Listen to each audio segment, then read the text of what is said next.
No, the boy didn't look up. You'll find her, the lady in the light. She'll make you choose. Soren knelt, cupping his son's face. The necrosis had spread to his jawline. I'll fix this, I swear. Kestrel's smile was a ghost. You can't fix hungry. The stolen shuttle streaked into the stratosphere, Aurelia Prime shrinking to a festering jewel below. Soren opened the data core one last time. The hollow star's coordinates glowed, and with them, a final file, a message from Jin, time-stamped hours before her capture. They're not just meat. Find the truth, burn it all. He input the coordinates. Behind him, in the cargo hold, Kestrel's latest drawing fluttered to the floor, a single seedling sprouting from a crack in the stars. Chapter 4. The void between Aurelia Prime and the hollow star was not silent. It thrummed with the echoes of dead stars, a low-frequency drone that seeped into Soren's bones as the stolen shuttle hurtled through the black.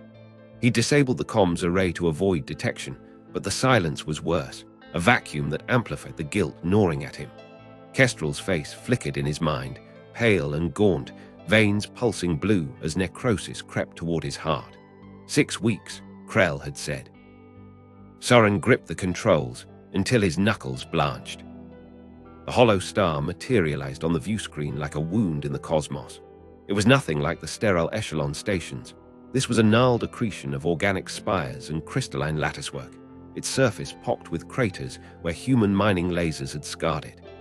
Bioluminescent tendrils drifted from its ruptured hull, glowing faintly as they snaked into the void. The data core Jin had given him pulsed in sync with the station's light, casting jagged shadows across the cockpit. Welcome to the graveyard, Soren muttered, guiding the shuttle through a jagged breach in the station's hull. The airlock hissed open, releasing a breath of stale, metallic air. Soren sealed his helmet, the suit's HUD flaring to life with oxygen levels and radiation alerts. His boots clanged against the floor, or what passed for a floor here. The surface rippled faintly, like muscle beneath skin, and the walls curved inward in rib-like arches. Bioluminescent moss clung to the crevices, pulsating in a rhythmic burst. 3 short, 2 long. The same pattern from the Harvest colony. Soren activated the data core. Its holograph flickered, projecting a path through the station's labyrinthine corridors. Where are you taking me? He asked, voice echoing in the helmet. The core didn't answer.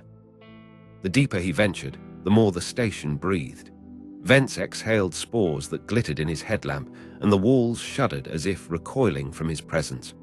Once, he passed a chamber filled with luminary artifacts, tapestries of woven light, shattered orbs humming with residual energy. He paused, reaching for a shard. Don't. The voice wasn't his own. It slithered into his mind, cold and resonant, as the data core flared crimson. Who's there? Soren spun, pulse pistol raised. The corridor yawned empty. Ahead, the holograph path twisted toward a central chamber, its entrance sealed by a membrane of bioluminescent gel. Soren pressed a gloved hand to it. The substance yielded like skin, sticky and warm, and he stumbled into a vast, domed room. Here, the station's heart pulsed. The chamber was alive, walls ribbed with glowing capillaries, floor undulating like a lung. At its center stood a dais of fused bone and crystal, and atop it, a figure. The archivist. It was neither luminary nor human, a hybrid of light and shadow. Bioluminescent filaments coiled around a skeletal frame, and its face, if it had a face, was a shifting mosaic of starscapes and static. When it spoke, the voice was a chorus, overlapping whispers that scraped Soren's skull. You are the splicer, the defiler. Soren's breath fogged his visor. I didn't know. We thought you were. Silence. The archivist's hand flickered. The room dissolved. Zoria before the fall. Soren gasped. He stood in a forest of bioluminescent trees, their canopies swirling with luminary children. They danced, light patterns weaving stories in the air, of symbiosis, of unity with the soil and stars. A luminary elder approached, tendrils brushing his forehead. We offered communion. You took carnage. The vision fractured. Now he saw Echelon's first contact, Luminari elders gifting flesh to gaunt human explorers. The humans smiled, devoured the offering, then opened fire. You consumed our memories, our dreams. Now you drown in them. Soren fell to his knees, clutching his helmet. My son, he's dying. I need a cure. The archivist loomed, light searing. Your spawn is a bridge, a key. To sever the bond is to sever his life. There has to be another way. There is. The vision shifted again. Kestrel stood in a field of ash, his hands glowing as he pressed them to the soil. A sapling sprouted, its roots knitting the earth. The cleansing pulse. It will burn the poison from your species, but the key is his blood. Soren recoiled. You want me to kill him? To save him, to save us all. A tremor rocked the station. Soren's HUD flashed, proximity alerts. Echelon scouts breaching the hull. The archivist's light dimmed. They come to silence the truth. Choose, Splicer, your son or your sins. The data core exploded in a shower of sparks. Soren lunged for the exit as gunfire erupted. He didn't look back. Chapter 5. The shuttle shuddered as Soren slammed the thrusters into overdrive, the hollow star's jagged spires receding into the void behind him. Echelon scouts streaked across the viewscreen, their laser cannons painting the black with searing red bolts. One grazed the shuttle's hull, sending a shower of sparks cascading over the controls. Soren cursed, fingers flying across the console to reroute power to the failing shields. Come on, he muttered, sweat beading under his helmet. The data core lay smoldering in the co-pilot's seat, its holographic path replaced by static. A proximity alert blared. 2 scouts peeled off in a flanking maneuver, their engines flaring like predators' eyes in the dark. Soren banked hard, diving into the debris field surrounding Zoria. Petrified luminari coral loomed, towering, skeletal remains of the planet's once vibrant ecosystems, and he wove through them, the shuttle's wings screeching as they scraped against calcified tendrils. You're only delaying the inevitable, Vey, crackled a voice over the comms. Director Krell's face flickered onto the screen, her cybernetic eye glinting. Surrender the archivist's data, and your son might live long enough to say goodbye. Soren killed the feed. The shuttle's engines sputtered, starboard thrusters dead. He limped into the shadow of a derelict mining freighter, its hull gutted by old wars. For now, the scouts had lost him, but they'd regroup. He had minutes, maybe seconds. His hands trembled as he pulled off his helmet. The archivist's words echoed in his skull. The cleansing pulse. The key is his blood. Kestrel's face flashed in his mind, pale, trusting, already half lost to the necrosis. Soren's stomach turned. He'd spent a lifetime splicing genes, playing God, and now the only cure demanded a sacrifice he couldn't fathom. A soft chime broke the silence. The data core, though cracked, flickered to life. Jin's voice spilled out, distorted but urgent. Soren, if you're hearing this, I'm either dead or wishing I was. Listen, the hollow star's not just a station, it's a seed. The Luminari, they knew we'd come. They left something behind, a way to regrow. But you got her. Static swallowed her words. The core flared one last time, projecting a fragmented star map. A single planet glowed, Europa colony, where Kestrel's mother had fled after the divorce. The shuttle's console lit up with an incoming transmission. Not Echelon. Familial encryption codes. Lyra.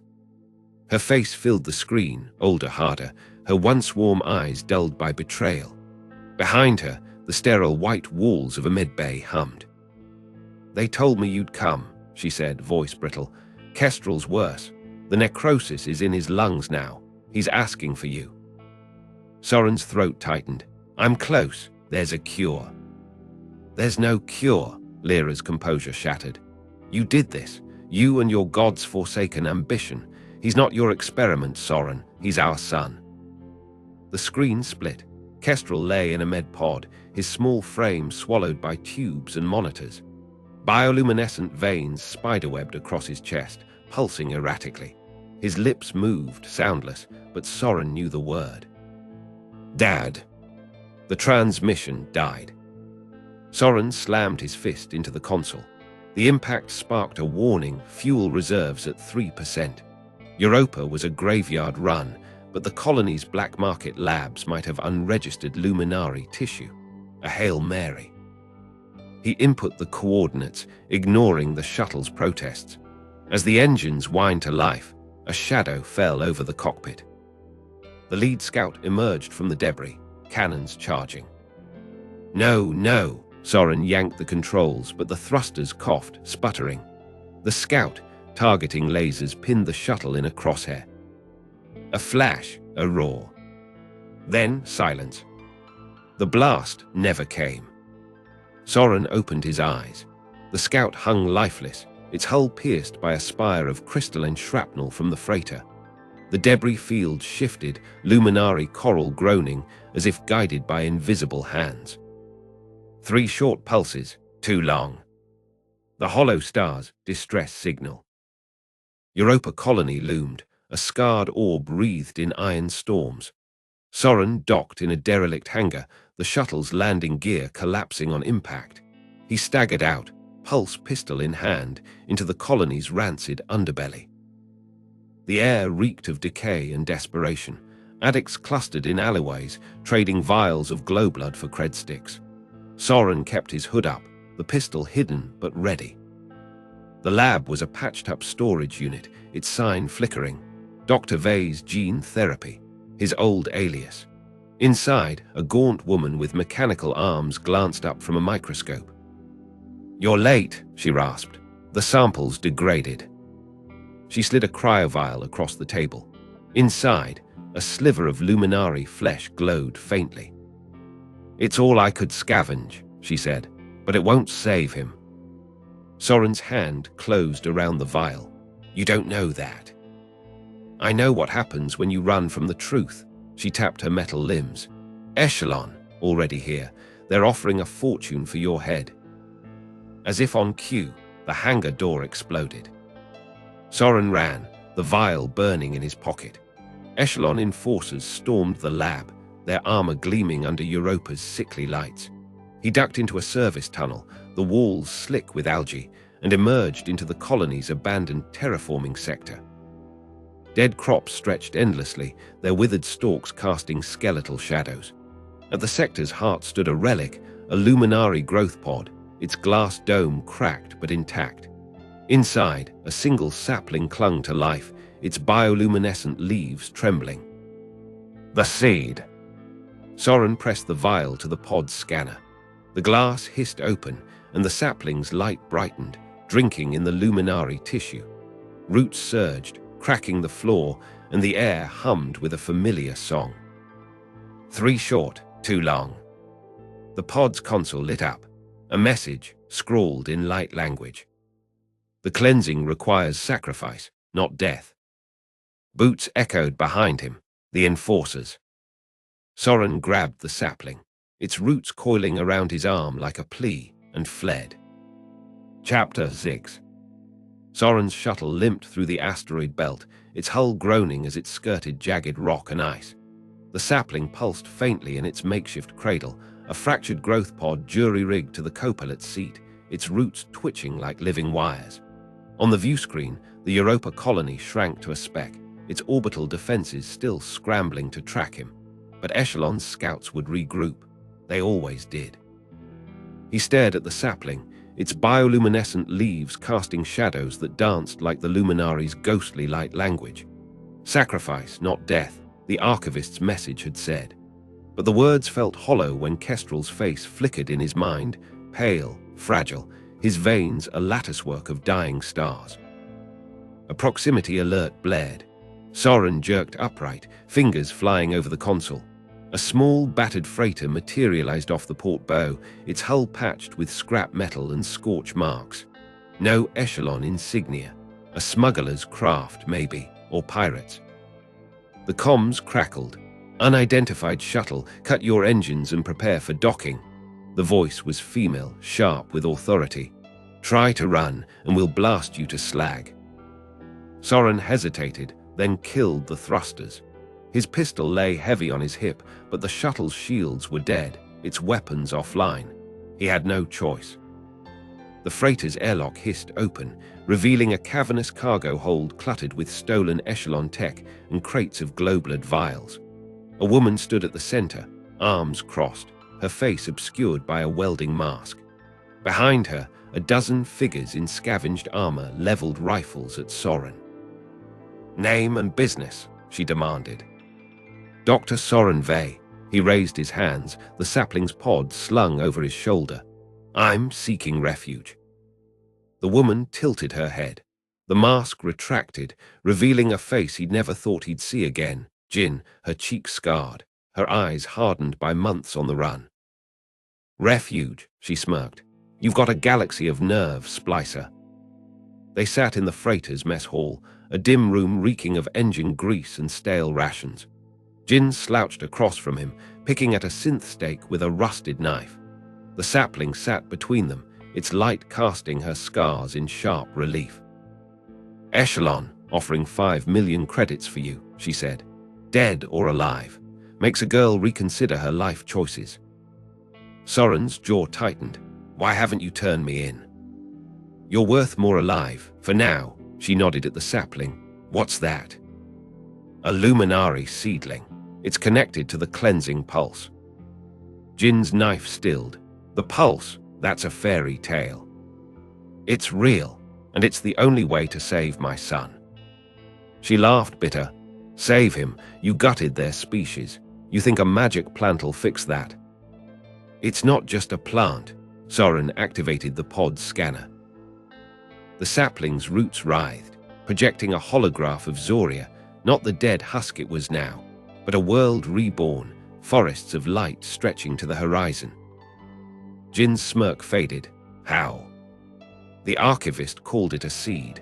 The Luminari, they knew we'd destroy them. They left this behind, a way to start over." "And the pulse?" Soren hesitated. "It requires a sacrifice, Kestrel's blood." Jin leaned back, studying him. "So, you gonna kill your kid to play hero?" "I don't know." She snorted. "Welcome to the club." The freighter shuddered. Alerts blared, echelon scouts closing fast. Jin cursed. "They tracked you." Soren stood. "I'll go, lead them away." "And lose my payday," she grabbed his arm. "There's a safe house on Nix 7, old mining colony.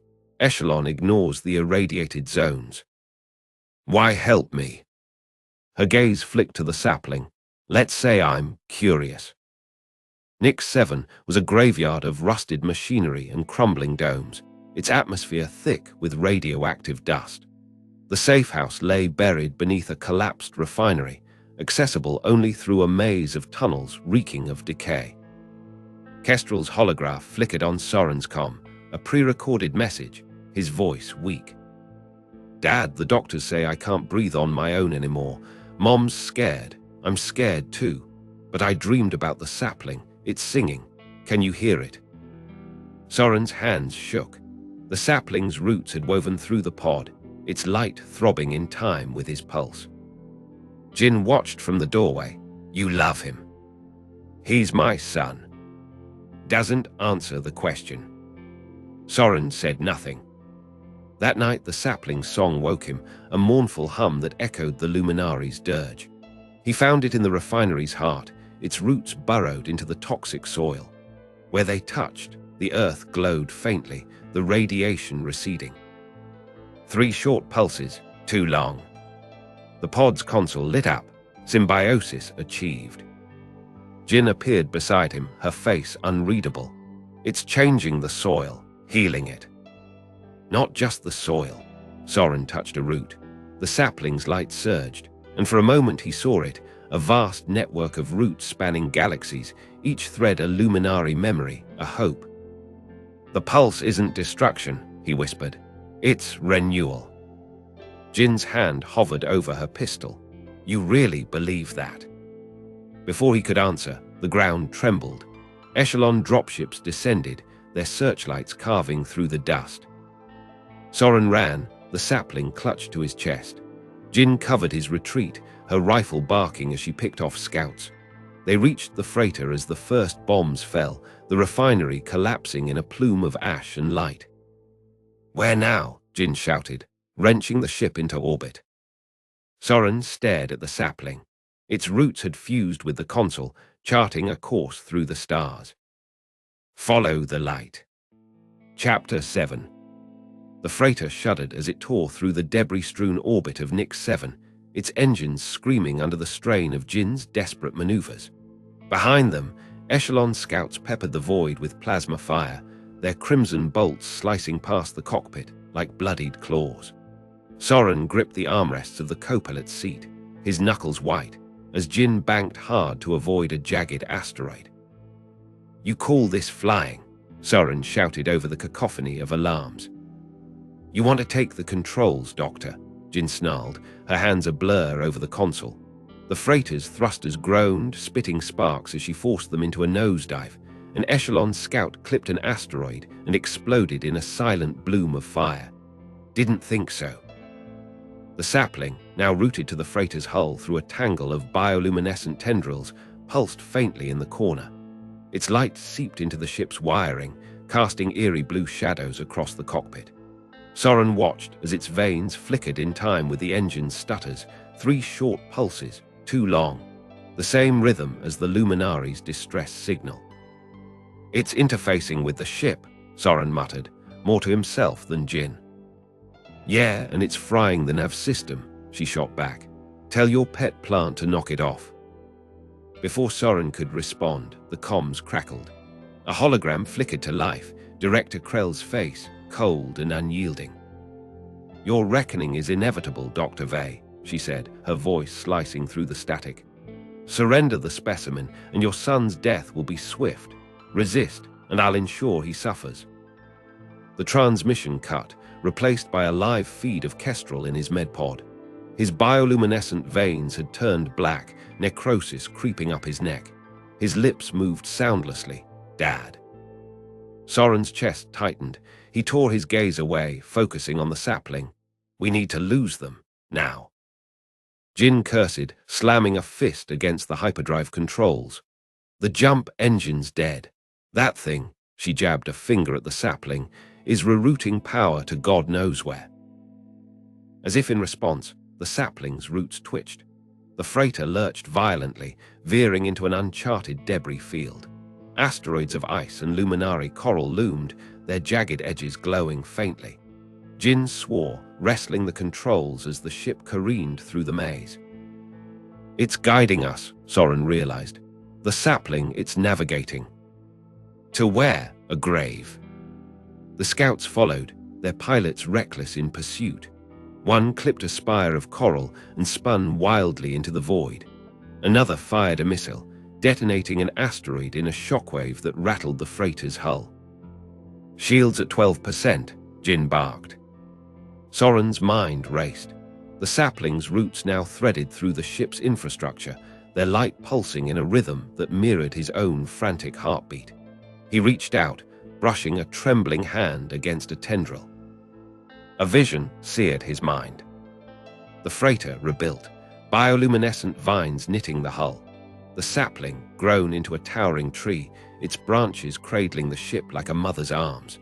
And beyond, a fleet of such vessels, each a living symbiosis of human and Luminari, soaring toward a reborn Zoria. He gasped, recoiling.